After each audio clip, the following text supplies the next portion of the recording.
Welcome to the 5-Star Retirement Show with Patrick Mueller, best-selling co-author of Dare to Succeed and president of Bella Advisors. Today, he'll be sharing his 5-star retirement formula, including lifetime income planning, investment planning, tax planning, healthcare planning, and legacy planning. Here's Chris Monroe and Patrick Mueller.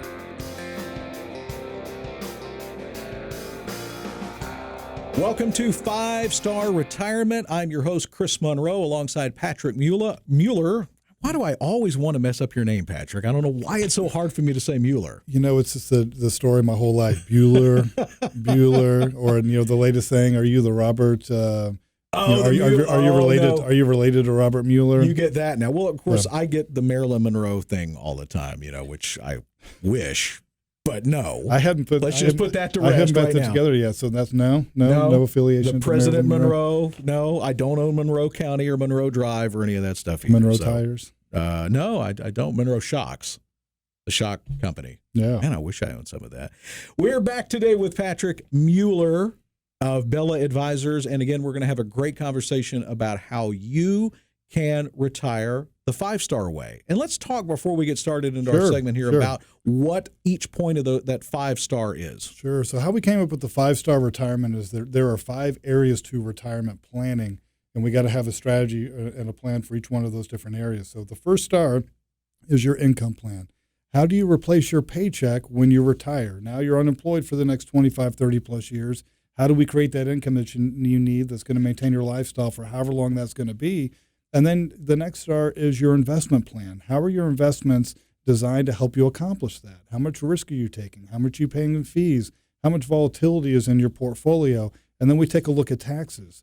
Are there pitfalls that are there that do you have too much tax deferred money? Are there ways that we can make things more tax efficient now or at some point in the future? Because that's going to be a big one when you retire. And then you've got healthcare as the next star. So healthcare planning, whether it be you retire early and you need health insurance, when you reach Medicare age and the stuff that you need to have, and then later on down the road when it comes to home health care, assisted living, nursing home care. And then the last star, the 5th star, is your legacy plan. Is everything titled properly the way that it needs to be so it gets from point A to point B the way that you need it to? Do you have your estate plan set up? And then if you do have legacy aspirations on what you want to leave behind, how do you do that? This is not something that you want to try to figure out, folks, sitting at your computer one night just by yourself on the internet. And that's why you need Bella Advisors. You need the guidance of someone like Patrick who can really sit down with you and your spouse, you and your family, whoever needs to be involved in this planning situation, whether you're nearing retirement, whether you've got 10 years to retirement, or whether you're in retirement and you're like, oh, I need to make some adjustments. Where am I at? That's where folks can get in touch with you and find out for sure. That's exactly right. So we sit down and we figure out where folks are at and the current path that they're on, and then how many stars do they have already in their 5-star retirement plan, and then we'll give you our observations on what we see on the things you should be paying attention to. Are there some red flags there that you need to be fixing, and making sure there's not stuff that's there that you don't know that's there. Yep, that's true. Well, when we led into the show, we talked about some good news and some not so good news, and them being kind of the same thing. Oh, yeah. The bad news is, I want to know what this is. Well, the bad news is there's a lot of pitfalls that are out there waiting for you, whether it be fees or taxes or penalties and all these decisions that you can make. The good news is that you've got someone like Patrick to help you out. That's right. That's the good news. That's right. I've already done all the geeky training, right? Yeah. For a long time. And that's okay. 23 years. It's hard to believe I've been doing this for over 23 years now. And things change all the time. I mean, when you started 23 years ago, This is a lot different. Way different. So way different today. Let's talk about some of these things that are not good news and in the way that you can help folks. And I've got a huge list, and we probably won't get to them all this segment, but let's talk about. Let's do it. Again. The first thing is fees. Do you really know what you're paying? Whether it be expense ratios, mutual fund transaction fees. Do people still pay those? I guess they do. They're still out there, right? If you got a mutual fund, you do. They're still paying those, although they're trying to go down to zero in some cases. Management fees, 12B1 fee. Mm-hmm. So let's talk a little bit about those and the way that we can get around those. So when it comes to mutual funds, they're really expensive. And so most people just look at one thing, which is called the expense ratio. And that's like at the tip of the iceberg when it comes to fees. So they give you this thick prospectus that you get in the mail, and I'm sure everybody's listening that gets one of those. You probably read through it from cover to cover. I'm sure you understand it all. And so when you look in there can be up to 17 different fees, and they don't have to call them fees. Like you were just talking about, you got these transaction fees and these 12B1 fees, and you got all these opportunity costs and all these different things that are in there. But they add up. And so Forbes did a study on mutual funds, and the average mutual fund cost is 3.73%. And that's the average in the industry.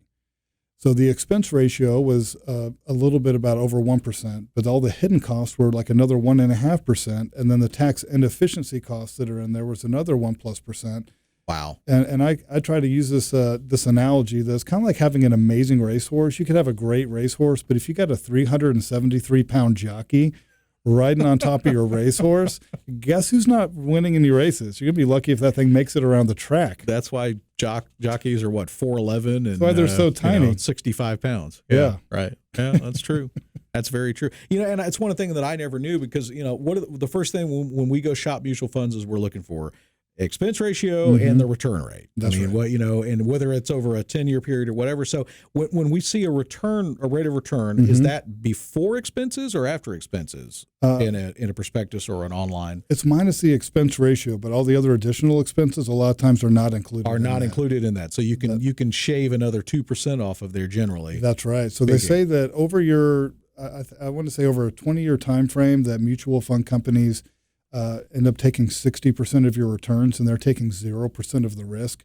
So you definitely want to be getting with somebody to figure out how much are you really paying in fees, how many hands are in the cookie jar, and they're taking that money out every quarter because they don't have to disclose that to you in your statement, which I think should be illegal, but they do it through that prospectus that they send out. Well, and it may be another thing that, when they redid the loan documents to make it clearer for people, and there's been the credit card, there's been legislation for that. You're exactly right. It's surprising that has not come up, that it be clearer in the financial realm of what you're actually paying. Yeah, they make you put it so $100 difficult. in. Yeah, what are you actually getting out of that? Because so you've got the expense ratio, which is the annual charge that's charged by for just the fund management, right? Just for that, for the fund manager to manage the fund, and that's not the transaction fee. That's not the transaction fee. So transaction fee is when you buy or sell, I guess, right? That's right. So a lot of times you'll look it up and you'll see that, this fund last year, they had a 300% turnover ratio, which means that they sold off the portfolio 3 times. They bought and sold it. So say they got 1,000 holdings. Well, they sold off 1,000 holdings, and then they bought 1,000 more holdings. And then they sold it off, and then they bought it all. That's a big turnover. So they did that 3 times. And every time that happens, the commission gets charged, and it gets charged to you.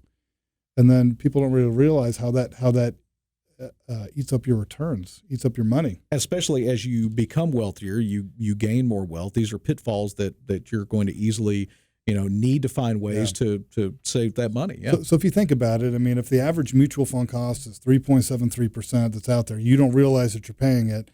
Then if somebody's got $1 million portfolio, that's $37,000 a year. That's just going to be paid in fees. There's a lot of people that would like to have $37,000 just in not in fees. So just an income. When these new mutual funds are coming out, they're saying 0% expense ratio. There's still fees in there, right? There's still fees. There's no free lunch, folks. There's no free lunch, no matter what you do. Yeah, you got to figure that stuff out. So we got to get rid of all those fees. We want to take that 370-pound jockey and get it down, like you were talking about, to 50 pounds. That's what we need to do. Or whatever. I don't know how much. And do you know how heavy an average jockey is?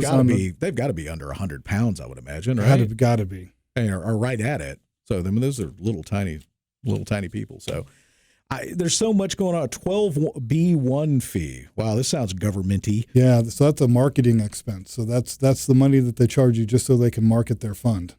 So when you see some of the big funds like the Vanguards of the world, and the Fidelities and Schwabs and that kind of thing, they have billions of dollars under management in a particular fund. No wonder these guys have these buildings in downtown areas that are 80 stories tall. Just there's massive. a lot of money there. Yeah, even with a Vanguard, which they're really good. They're really good. They're the more conservative, I guess, of the. That's right. So it's going to be less and less. But I even pulled up a fund not too long ago. I was looking at one where it was like 0.2 or 0.3% and for the expense ratio, but then you look at we've got stuff that calculates companies that we use that's all they do is look at fees inside of mutual funds. And so we put the fund in, and it was still like 1.75%, when you add it all up. So you think you're getting, this really low rate, but when you add it all up, there's really a whole bunch of money that's really going out the door that you got to be aware of.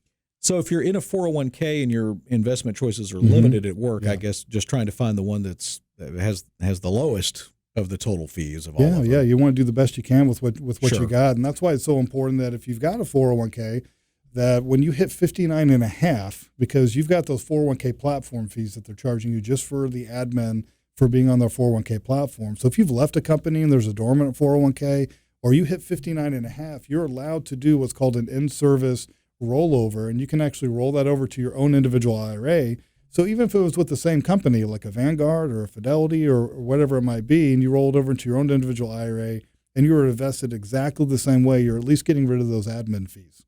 Yeah, and that's a lot of people have those dormant 401ks that are just sitting there. And I know when I look at my statement, that's what all those sales transactions for. They physically just sell out of your holdings, right, to cover that. That's right. So those are not things that I like to see in there, and nobody likes to see that. So if you're listening and you'd like to know how many hands are in your cookie jar in your portfolio and how much money is actually coming out, we will do this analysis for you. We don't charge anything for it. It's just part of our process of understanding where you're at. And that's the first step, is schedule a time to come on in, give us a call. We'll see where it is that you're at, the current path you're on, and if there's any red flags, like fees like we were just talking about. But give us a call, 770-545-8881. Schedule a time to come in for a visit. Again, it's 770-545-8881, and sit down with me, and we'll see what's cooking with your situation. And coming up, we're going to talk about how to maximize your Social Security benefits, something you certainly don't want to miss if you're getting very close to retirement. We'll be back in just a moment here at 5 Star Retirement.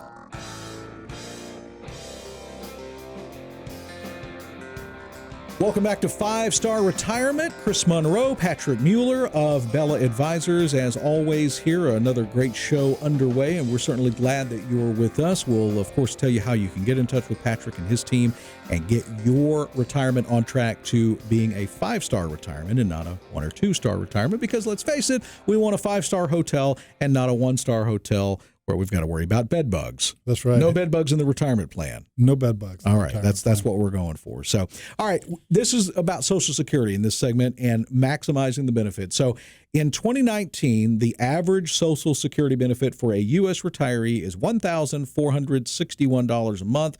That's about $17,500 a year. Not a lot of money. When it comes to claiming that benefit, a recent study found that 96% of people claim it at the wrong time. That I don't know where the study came from. 96% of people are not calling you and talking about when exactly right. they can maximize that benefit. So, Well, a lot of times people just want to hit it at the earliest time. They're like, I'm going to turn on at age 62 and get it while the getting's good. Right. Yeah. So a lot of times people turn on their benefits way too early, and they don't really realize a lot of the pitfalls that kind of come around that. Do you think, and we talk about people are living longer today, and that's obvious, people are living well into their 70s and beyond now. So does health factor in if somebody is in poor health and they're at 62? Does it make sense for them to go ahead and take benefits then? Yeah, if somebody's in really bad health, or they got some health conditions where, they're probably more than likely they're probably not going to live a really long lifetime, then it can make sense to do that. But then on the flip side of that, sometimes maybe it doesn't make sense to do that if you're concerned about your spouse and the benefits that they're going to receive.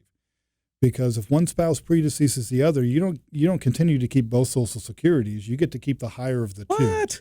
You don't get both? You don't get both. Oh, shucks. Yeah, you don't get both. So a lot of times the strategy there could be maybe to defer yours as long as you possibly can up until full retirement age or age 70 if you can. Because that way, when you pass away, your spouse is going to get the highest benefit possible, so they're not impoverished. Because guess what? One of the biggest growing poverty groups in the country is widowed women. Wow. Yeah. Well, and think, the previous generation, especially all the baby boomers that are retiring, and I know my dad falls into that. Mom didn't work, and he handled all the finances. Mm-hmm. So had he passed away, she would have not known where any of that stuff was or how to access it, and I could see how very easily a widow could have gotten into that situation. So I see this all the time. So where I'll have a widow that will come in and see me, and they just plop down all this stuff in front of me. I'm like, right. Patrick, my husband took care of everything. I have no idea what's going on here. I have freaking out, and because it's unexpected. Nobody's really planning for that to happen, and sometimes I can help and sometimes I can't. And that's why it's so important with what we talk about every single week the sooner you get a plan in place. So because, there is one spouse that's handling all the finances, right? But if you're that person who's not handling the finances and they pass away today, how much money are you going to get? How much income are you still going to have?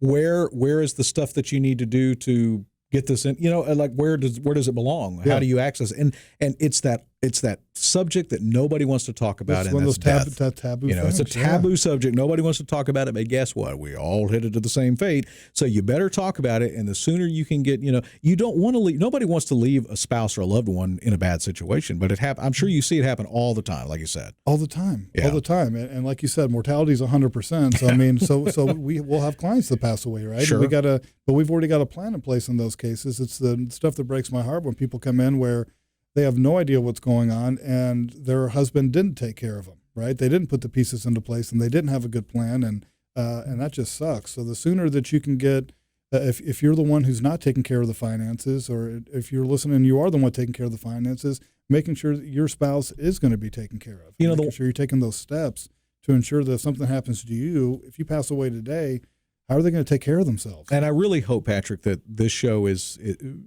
the folks listening out there will turn on a lot of light bulbs and get people off. I mean, there are times in a lot of our lives where we need a nudge from somebody to get us going, or maybe even a little more than a nudge to get us going down the right path. So how do folks get in touch with you?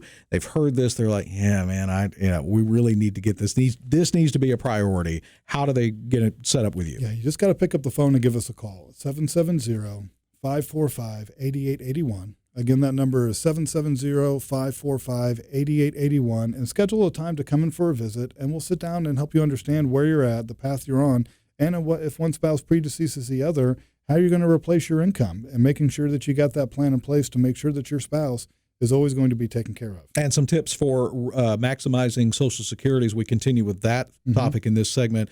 And this is a big one, and I don't think people even realize this anymore. Remember that little green and white statement they used to send you every year? Well, they don't do that anymore. They decided, well, it's more important that we go spend money on something else.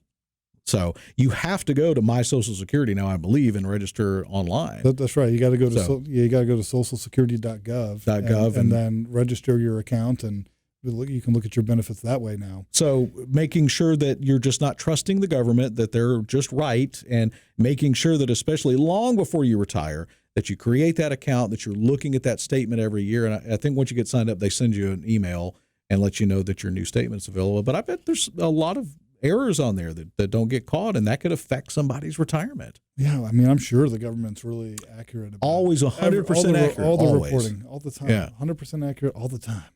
Let's see. The next one is put in your 35.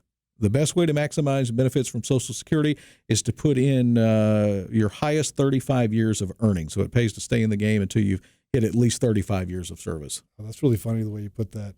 You got to put in your 35. Well, put in your 35. Put in your 35. That's a long time. Yeah, so they take your best 35 working years. So a lot of times this can be a big thing too, is that typically in your later stages of life, hopefully you're making more income than you were in, for an example, your 50s or your 60s than you were in your 20s.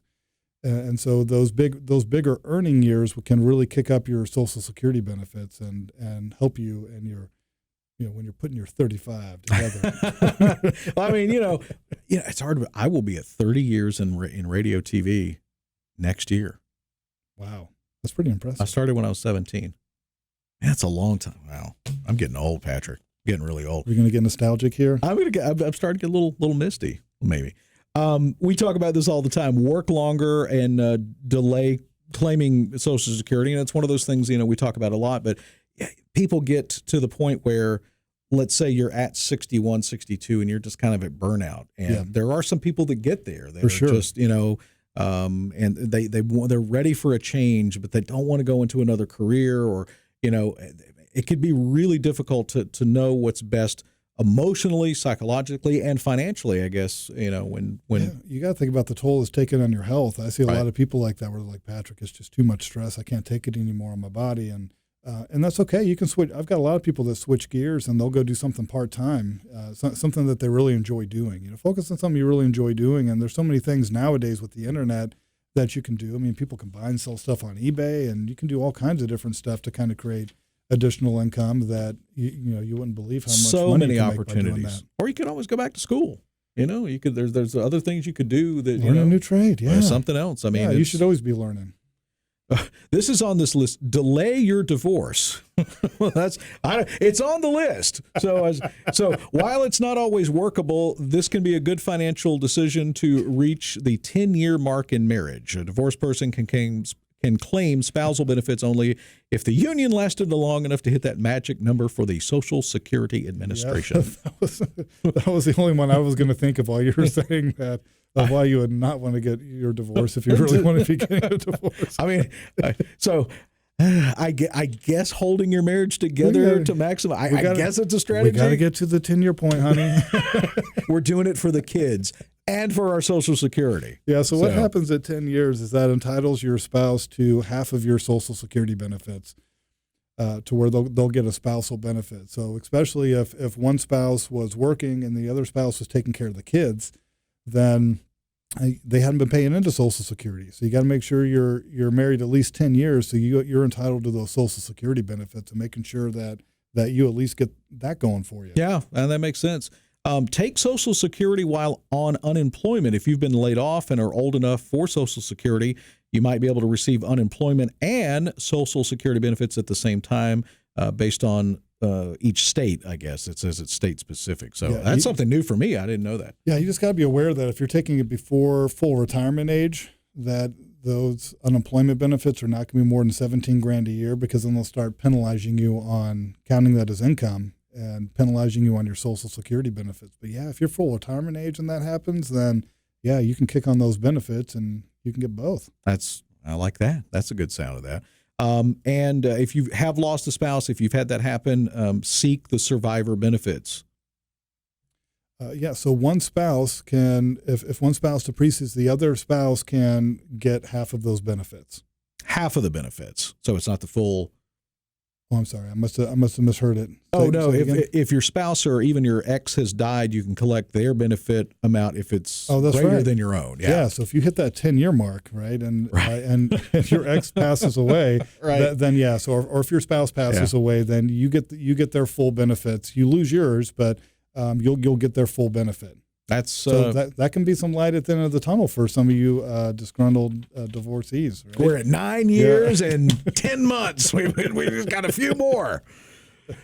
So folks are living longer and they're saving more for retirement. And we're going to talk about some surprising truths about retirement in America when we come up. How can folks get in touch with you again, real quick, Patrick? Go to our website, bellaadvisors.com. Or just give us a quick call, 770-545-8881, and schedule a time to come in for a visit, and we'll help you understand where are you at on the path to your 5-star retirement plan, how does it currently look, and we're going to show you the red flags that you got, if you've got any, and how to fix those things. Oh, I'm sure there's a lot of them. There'll be red flags. So don't you worry. Patrick's going to make sure that you are on path for a 5-star retirement. Stay with us.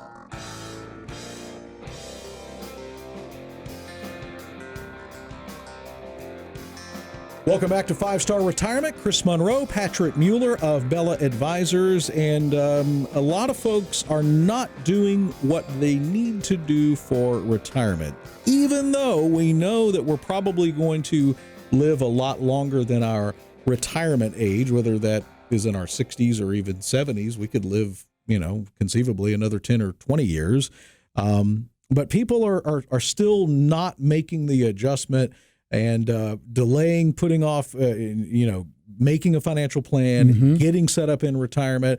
My employer offers a 401k. I can't really afford that right now. We say that in our 20s, and then we try to put this off. So there's a lot going on that right now is the reality is that folks should be saving more for retirement, but they're not. They're not. Well, right now you got the millennials who are basically the worst savers in history because of student loan debt, right? You got these kids that have $100,000 worth of student loans and sometimes more. I just had somebody tell me when their kid went through medical school and it was like $350,000 worth of student loans. I just got a brain freeze there. Like that. I mean, that's just unfathomable. And especially unless you are getting a specialized degree that's going to put your earning potential way up there, whether it be in the legal field or the medical field or the aeronautics field or something like that. Yeah. I went and measured in political science, or, I got a bachelor's in art. And so, we're both musicians, and I always tell my kids that want to major in performance. I'm like, you are going to be delivering pizzas. You realize this, because you are not going to be the next Neil Peart. You are not. I'm like, please get an education degree so at least you can teach band or orchestra, and you're not going to be delivering pizzas while you're 40. Yeah, it's so funny because I grew up in the pizza business.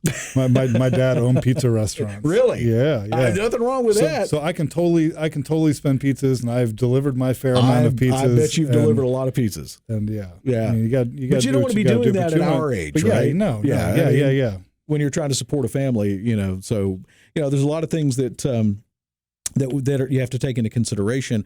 It could last longer than you think. We're talking about our lives. So the average American will retire at age 66 and live until nearly 79. But for a lot of us, retirement will last a lot longer than 13 years, and that's because the number of individuals who die relatively young skew the numbers. Longevity. So it's something that you have to think about. I would imagine that a lot of people now are probably, the retirement, the whole concept of retirement has changed a lot since our grandparents were in it. My grandfather worked at Lockheed for a bunch of years, and they had the party for him when he retired at 60 or whatever it was, and he got the gold watch and the thing, and then you shuffled off and went to play bridge or something. People don't do that anymore. I mean, it's just it's a completely different situation. So, I would think that a lot of people are waiting longer to retire these days and working longer. Sometimes that can be the case. Yeah. Sometimes that can be the case. I mean, I've got this one client that I'm working with, and he's in the robotics field, and he just absolutely loves what he does. He's just one of those fortunate people that pick something that he really loves doing, and they're creating some really cool stuff. And he's like, I'm going to keep doing this as long as I can do it, because he just likes doing it and it keeps him busy. And yeah, right. He's still got the income coming in. Well, and you know what? And that probably speaks to a misconception that we feel like we have to retire at a certain age. Yeah, like I always see myself doing something. Right. I mean, I would go a little insane, I think, that if I had just nothing to do. I mean, but I mean, on the flip side of that, I mean, I'm pretty good at sitting on the beach and now listen, and drinking drinks. And I can certainly lounge with the best of them, but I'm with you, and I think for most people, work gives us purpose, and for those that are out there in jobs that you absolutely hate, even if it's a high earning job and you just absolutely, thank God it's Friday, oh Lord, it's Monday type of situation, there's still time to reinvent yourself. Exactly. If you're hating being at work during the week and you're living for Friday and hating Monday, right, then it's not a good situation. It's not a good thing. Yeah. And life is short. It's going to fly by really quickly. So you want to switch gears and, like you said, figure out a different career, study something in the evenings, figure out something part-time you can be doing or something that you really enjoy doing. And it's so much easier today with the internet, I mean, you can get a whole college degree online now. I mean, come on, you have kids like doing toy, describing toys and making millions of dollars, right, on YouTube. I hate all of them. These YouTube stars. Seriously. Yeah. I mean, it gives. Yeah, I mean that is one of those hope things, right? It's like, man, we got to figure out how to do that. You got to know yourself, and I think you a lot of people don't know what they want to do, even well into their 40s and 50s. They're still trying to figure it out. A lot of financial advisors recommend replacing 80% of your usual income, or I guess your whatever you got to. So is that still a benchmark of what? I mean, is it different for everybody? I guess. I don't know where that anything. I mean, are you gonna do 20% less in retirement? That's probably not going to be the case. It's actually the opposite, is what I see. Yeah, is that every day's a Saturday now when you're retired, and you got all this free time, and free time usually equals more money coming out of your pocket. That's a lot of Amazon shopping. It is. That's a lot. It's a lot of idle time. A lot of idle time on the computer. Yeah. So you end up spending way more money. I mean, a lot of times people expenses, I see it going up. But we understand what is your lifestyle. We got to make sure that Okay, well, are you going to be traveling more now? Are you going to be getting into different hobbies? Are you going to be golfing, 3-4 days a week? So All of that costs money. all that stuff costs money. And Even though you might get a senior and it adds citizen up quick. discount at the Piccadilly Yeah. for 55 and over. Actually, that sounds good. Some Swiss steak with That's a some good benchmark. I could just fry that fried chicken's pretty good. right? Yeah, actually sounds kind of good. So Americans are way behind on saving. So an analysis by the Economic Policy Institute using data from 2013, so we're 6 years now, showed that a typical couple in the 56 to 61 age bracket had just $17,000 set aside. Is that true? How much? Wow. Wow, that was pretty crazy. For many of us, that's not enough to live off for a year, let alone a whole retirement. So, what happens if I would assume that a lot of people come in with you have some wealth set aside, some savings, but yeah, most of the time, and people have set aside, they've been contributing to their 401ks and they've made things to where they're automatic, and that's the big thing is where you just want to you want to pay yourself first because the future's coming and you want to be preparing for it, and just make it to where it's an automatic, like it's a bill. But yeah, so usually folks that are coming in, they've accumulated some kind of assets, and it's all about understanding where you're at. And this is something like this week I'm going in for one of those. I did my physical, because I'm hearing all these stories about people passing away in their 40s and all this stuff. I'm like, oh man, I haven't had a physical in a long time. And so I went and I got the physical, and luckily the doctor said that I'm not old enough to have to do the prostate exam, which I was pretty. I knew that's where you were going with it. I was pretty happy about that. Look at you being Mr. Responsible, though. I know. That's yeah, nice. yeah. And that is unusual for a guy because we tend to put off going to the doctor. I don't need to go to no doctor. I've been. So, yeah. Yeah, so I'm doing this heart scan and this lung scan this week and just making sure everything's going on, and I don't have like one of those Black Widow things going on that they'll talk about in your heart. But you know what? You're not trying to self-diagnose yourself. You are not a doctor, so you're going to someone to make sure that your physical health is in good shape, whereas folks need to come to you to make sure that their financial health is in good shape. That's exactly right, because there's so many different paradigms. So for an example, if you've got a heart blockage and you don't know that you have a heart blockage, then the way you live your life on a day-to-day basis could be catastrophic, versus if you're diagnosed and you know that you have a heart blockage, then how you decide to treat that is a different story. So it's the same thing where we do this analysis and stress test for folks, so we understand, here's where you're at. Here's the path that you're on. Here's how much you need for your retirement. Here's the lifestyle you could be having, and here are all the steps that you need to do to get there. And there could be some red flags that are there if you're doing stuff yourself that you just don't realize that are there that could be causing you a problem. We talk about this stuff and try to enlighten people about this stuff every week. And I think it should be said that if you're listening to this, watching this right now, and you have somebody in your life that needs to hear this information, make sure you share this video. Make sure you share this show. You tell them how to get this information, how to get in touch with Patrick, because, it's not only the people that are at, let's say, 55 and above right now that are, getting ready to ramp out of the workforce full time and into retirement, but, it's speaking to the younger crowd too. And it says here that 43% of Americans are using some sort of retirement plan, whether it's a 401k or an IRA. So that's less than half. Mm-hmm. And that's kind of scary. That's scary. Yeah. Well, yeah. You got to make sure that you're contributing to something. And the earlier you start, right? If you're in your 20s or 30s, the sooner you start that, the sooner you could retire, right? If you do things right and you kick butt early, you could be one of those people that's retiring at 45, that's right? true. Or 50 and doing the stuff that you really want to be doing that makes you happy. And here's real quick here before we get to the break. Medicare does not cover assisted living, and this talks to one of your points in the 5 stars is that medical planning. That's right. So the healthcare. So healthcare is one of the 5 stars in our 5-star retirement plan. And so when it comes to that, Medicare does not cover home health care, assisted living, nursing home care.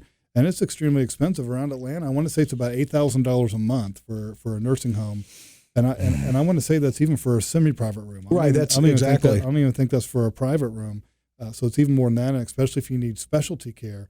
And 72% is the last statistic I saw that folks that are going to need some type of assistance in the future. And we talked about this before. It's one of those taboo things where nobody wants to talk about them not being able to take care of themselves. Right. Nobody wants to talk about death. Nobody wants to talk about those things. Until it happens, and then it's too late to talk about it. Now you're just in a bad situation. That's exactly right. How do people get in touch with you, Patrick? So give us a call here. Schedule your time to come in for a visit. Give us a call at 770-545-8881. Again, that's 770-545-8881. Schedule your time to come in for a visit. We'll sit down, talk about what's going on with your situation. We'll take your stuff, and we'll do a stress test and analysis on it so you'll understand where you stand, and you're going to get clarity, and it's going to make you feel a whole lot better going through this process. Because I hear it all the time. Man, Patrick, I wish I'd met you 5, 10, 15 I bet you hear that all the time. plus years ago. But give us a call, 770-545-8881. Our BellaAdvisors.com. Stay with us. The Q&A segment is coming up next on 5-Star Retirement. Welcome back to 5-Star Retirement. Chris Monroe and Patrick Mueller, our good friend from Bella Advisors, helping you get ready for retirement that is hitting on all 5 stars. All 5. What? I got to come up with a thing. All 5 points? I've been trying to come up with something in my mind. So it's 5-star. 5 stars, like a 5-star hotel. You want to be staying at the 5-star All right, so hotel. each is a star, has its own star. Or it could be I've like been a kind of thinking of 5-star its own restaurant. Yeah. I've been thinking of 5-star of being the 5 points, but no, I'm overthinking this. Is that George Bush, the 5 points of light? Or, no. Now listen. No new taxes. Which George Bush, the senior or the junior? That was senior. It was. Read my lips, no new taxes. That's right. So we won't get into that. We will steer clear of politics here. Yeah, we're going to stay out of the. We'll stay out of the. We'll stay out of those weeds here. That'd be good. That would be So good for us. let's get to some great questions and answers. Always some. Do it. We learn a lot here, and sometimes you even Patrick's like, man, that is a tough situation. Let's dig into this further. So we heard from Brian in Loganville, and he wants to know, what advantages do exchange traded funds have over mutual funds? A couple of quick ones. So exchange traded funds, it's really kind of like a low cost mutual fund, where it's really getting rid of a lot of the fees. So instead of paying 2-3+% in fees inside of a mutual fund, you'll get way less fees inside of an ETF, an exchange traded fund. And the also thing too is that it trades like a stock. So if you want to get out of it, so if you see that you wake up and the markets are really starting to tank and you're like, I really got to get out of this position, well, you can sell it off and then you're done. If you're in a mutual fund, you got to wait until the end of closing day to see where that fund is at. A whole day of crash before you can sell. And that's a big difference. That's a lot of anxiety. So we don't have all of we talked earlier segment about the fees that are inside a mutual fund. There's not as many fees other than just maybe the purchase fee and that kind of thing in an ETF? Pretty much. So, you still have some fees that are inside of there, but sure. You're probably going to be less than like 0.5%. Oh, that's most of the time. better than 3. And it can be significantly less than that. Yeah. So instead of paying 2-3+%, you're going to pay, like 0.3%. So it's a good move. All right. Thanks for the question, Brian. We heard from Ruby in Dunwoody. Can I use my 401k to buy whole life insurance? When's the last time you heard the name Ruby? I don't know. That's I think Kenny Rogers had a song about Ruby. Yeah. I was just trying to think of like once I'm getting completely off track, but I was okay. like, when's the last time you heard somebody name. called Ruby? Right. But what was the question about whole life insurance? Can I use my 401k to buy whole life insurance, and why would you want to do that? You would not want to do that. I didn't think so. You would not want to do that because when you're taking the money out of that 401k, or if you have like a traditional IRA or 457 plan, it's all tax deferred money. So when you take money out of that and you try to put it into a life insurance policy, that's a taxable event. So you're going to get a 1099 for how much money you just moved into the life insurance policy. So somebody's got a big 401k and they're moving $100,000 to $300,000. Well, you're going to get a 1099 for $100,000 to $300,000 on top of your existing income for that year. So not only are you going to pay taxes on all that money, but you're going to pay it at a much higher tax rate. We need to get a little red flashing beacon light here. We do.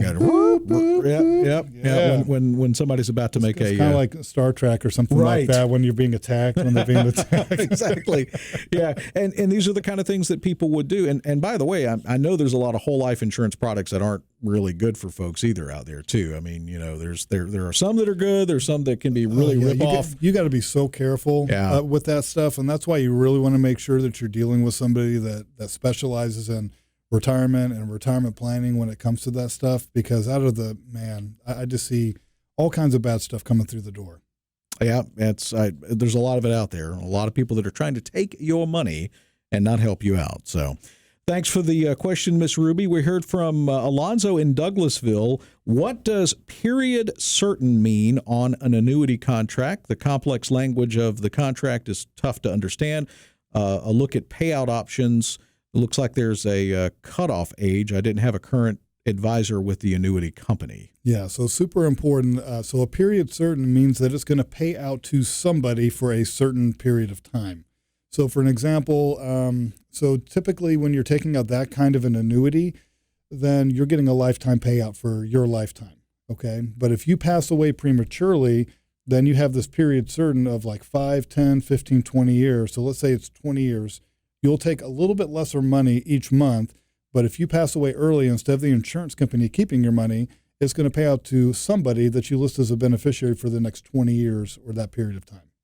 Wow. And that's on an annuity contract. So that's on an annuity contract. And yeah, that's one of those things when you're dealing with annuities and you're dealing with life insurance, those things can be super complex, and you got to make sure you're talking to somebody that really knows their stuff. And I mean, that's the stuff that we do every single day. But, you know, out of the hundreds of different accounts that are out there, the ones I can count that we help people with, I can count them on one hand. And talk about fees. I know that at least I've heard some horror stories of fees out there about annuities and whole life insurance, and that kind of stuff can be a pretty big ripoff if you get into the wrong product. It can be. So I had this one gentleman that came in, and he was wondering why he had a variable annuity, and that's typically the type of annuity that has a bad name for all the other types of annuities that are out there.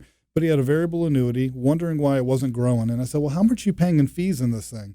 And he goes, well, I pay $40 a year, but because I have such a high account value, they waived the $40 fee. And I said, okay, there's this little game that I like to play, Chris. It's called Let's Call the Insurance Company. Okay. So then we put the insurance company on speakerphone. And we should do that sometime. Oh, that would be fun.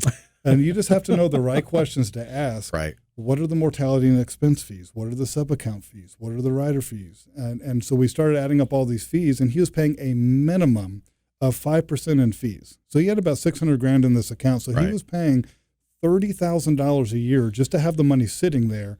That's 1 year. Add that up over a 10-year period of time.